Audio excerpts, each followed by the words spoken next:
एक बार माता शीतला ने सोचा कि चलो आज देखूं कि धरती पर मेरी पूजा कौन करता है, कौन मुझे मानता है। यही सोचकर शीतला माता धरती पर राजस्थान के डूंगरी गांव में आई और देखा कि इस गांव में मेरा मंदिर नहीं है और ना ही मेरी पूजा होती है। माता शीतला गांव की गलियों में घूम रही थी। तभी एक मकान के ऊपर से किसी ने चावल का उबला पानी नीचे फेंका। वह उबलता पानी शीतला माता के ऊपर गिरा, जिससे माता के शरीर में छाले पड़ गए। शीतला माता के पूरे शरीर में जलन होने लगी।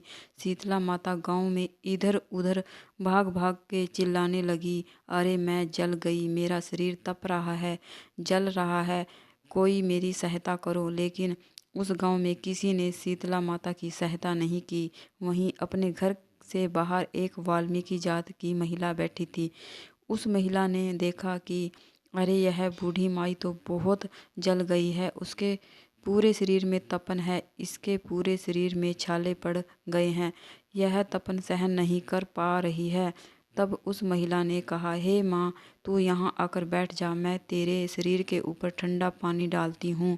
उस महिला ने माता शीतला पर खूब ठंडा पानी डाला और बोली, हे माँ, मेरे घर में रात के बने हुए गुलगुले हैं और थोड़ी दही भी है, तू दही गुलगुले खा ले। जब बूढ़ी माई ने गेहूं के आटे के गुलगुले और ठंडी दही खाई तो उसके शरीर को ठंडक मिली।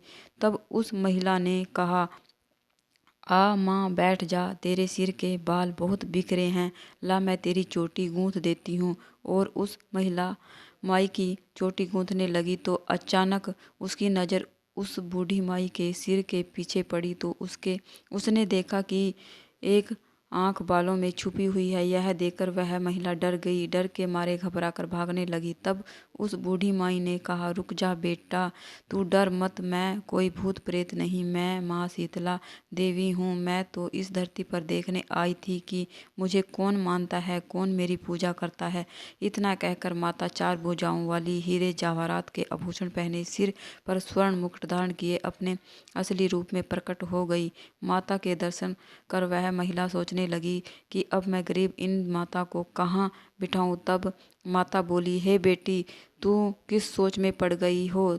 तब उस महिला ने हाथ जोड़कर आंखों में आंसू बहते हुए कहा, हे माँ, मेरे घर में तो चारों तरफ दरिद्रता बिखरी हुई है, मैं आपको कहाँ बिठाऊं, और मेरे घर में ना तो चौकी है ना बैठाने का आसन। तब शीतला माता ने प्रसन्न होकर उस महिला के घर में खड़े हुए गधे पर बैठकर एक हाथ में झाड़ू और दूसरे हाथ में डलिया लेकर उस महिला के घर की दरिद्रता को झाड़ कर डलिये में भर कर बाहर फेंक दिया और उस महिला से कहा, हे बेटी, मैं तेरी सच्ची भक्ति से प्रसन्न हूँ, अब तुझे जो भी चाहिए मुझसे वरदान मांग ले।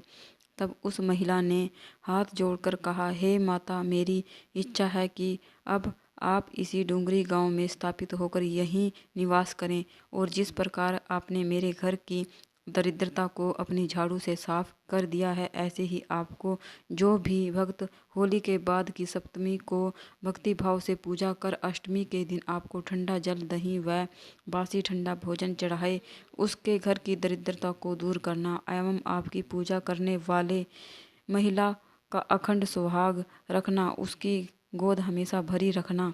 साथ ही जो पुरुष शीतला अष्टमी को नाई के यहाँ बाल ना कटवाए, धोबी को कपड़े धुलने ना दे और पुरुष भी आप पर ठंडा जल चढ़ाकर, नारियल फूल चढ़ाकर परिवार सहित ठंडा बासी भोजन करे, उसके काम धंधे व्यापार में कभी दरिद्रता ना आए। तब माता बोली, तथास्तु, हे बेटी, जो तूने वरदान मांगे हैं मैं सब तुझे देती हूँ। हे बेटी, तुझे आशीर्वाद देती हूँ कि मेरी पूजा का मुख्य अधिकार इस धरती पर सिर्फ वाल्मीकि जाति का ही होगा। तब तभी उस तभी उसी दिन से डूंगरी गांव में शीतला माता स्थापित हो गई और उस गांव का नाम हो गया सील की डूंगरी। सील की डूंगरी भारत का एकमात्र मुख्य मंदिर है। शीतला सप्तमी के दिन यहाँ बहुत विशाल मेला लगता है।